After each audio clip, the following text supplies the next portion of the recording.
बच्चों, पिछले सप्ताह हमने मेला इस चित्र का वर्णन देखा।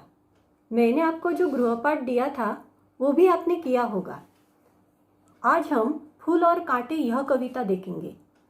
इस कविता के कवि है श्री अयोध्या सिंह जी उपाध्याय, जिनका उपनाम हरिऔध है। ये हिंदी के एक जाने माने कवि है। बच्चों, जब आप कभी बगीचे से गुजरते हो तब आपका ध्यान फूलों की तरफ जाता है। आप फूलों की तारीफ करते हो, घर सजाने के लिए उसका उपयोग करते हो, लेकिन फूलों के बगल में ही कांटे होते हैं, उनकी तरफ तो आपका ध्यान नहीं जाता।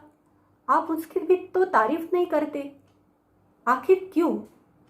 इसका जवाब हमें इस कविता से मिलेगा, जिसका नाम है फूल और कांटे। पहले यह कविता आप ध्यानपूर्वक सुन लें। चले अब इस कविता के अर्थ पर ध्यान देते हैं। अर्थ सुनते वक्त आप किताब और पेंसिल अपने पास रखें और शब्दों के अर्थ किताब पर पेंसिल से नोट कर लें। है जन्म लेते जगह में एक ही पौधा उन्हें है पालता, रात में उन पर चमकता चांद भी एक ही सी चांदनी है डालता। फूल और कांटे एक ही स्थान पर जन्म लेते हैं। एक ही पौधे पर वे दोनों पलते हैं। रात्रि के समय जब आकाश में चांद अपनी शीतल चांदनी बिखेरता है, तब फूल और कांटे दोनों को समान रूप से वह चांदनी बिखेरता है। तब फूल और कांटे दोनों को समान रूप से वह चांदनी मिलती है। चांद उन्हें अपनी चांदनी देने में कोई फर्क नहीं करता।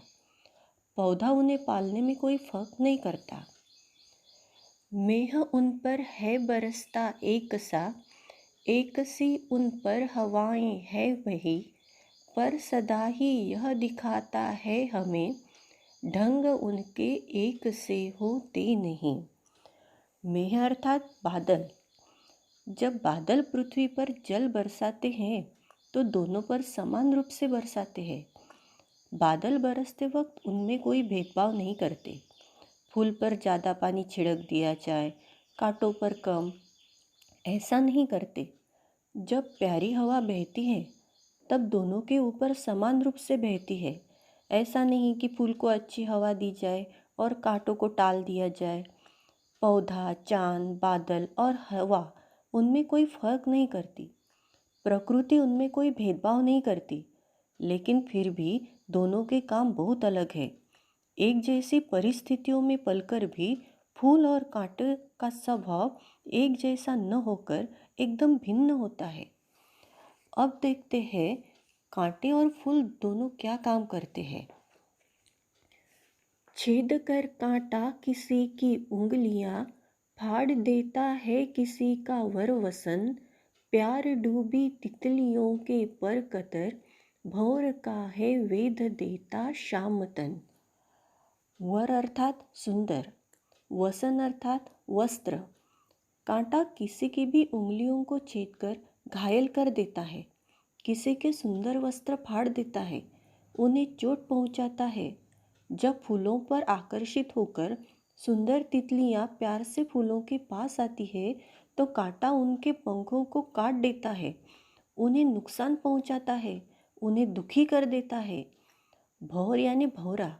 श्याम अर्थात काला और तन का अर्थ है शरीर। कांटा भौरे के शरीर को छेद देता है, उनमें चुभ जाता है, अर्थात कांटों के सभी काम नकारार्थी है। कभी किसी की उंगलियों में छेद कर देना, किसी के वस्त्र फाड़ देना, तितलियों के पर कतरना, भौरे के शरीर में छेद कर देना, इसीलिए कांटे को कोई पसंद नहीं करता। फूल लेकर तितलियों को गोद में, भौर को अपना अनूठा रस पिला, निज सुगंध और निराले रंग से है सदा देता कली जी की खिला। और ये और का संक्षिप्त रूप है। जी की कली खिलना मतलब खुश होना, ये मुहावरा है। दूसरी ओर फूल तितलियों को प्यार से अपनी गोद में जगह देता है, भौरों को अपना रस पिलाता है, अपनी मदमाती सुगंध और रंगों की निराली छटा से सभी के मन को प्रसन्न कर देता है, अर्थात फूलों के सब काम सकारात्मक है। अब देखते हैं कि इनके इन कर्मों से उन्हें उसका क्या परिणाम मिलता है खटकता एक सबकी आँख में, दूसरा है सोहता सुर शीस पर। किस तरह कुल की बड़ाई काम दे, जो किसी में हो बड़प्पन की कसर।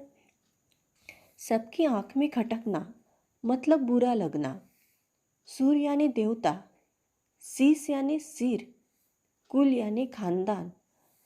अपने व्यवहार के कारण कांटा सबकी आंखों में खटकता है, जबकि फूलों को देवताओं के शीश पर चढ़ाया जाता है। यदि हमारे काम अच्छे न हो तो हमारा उच्च कुल में जन्म लेना हमारे किसी काम नहीं आता। इसीलिए बच्चों, जीवन में सदा अच्छा कर्म करें, ना कि कांटों की तरह दूसरों को दुख दे।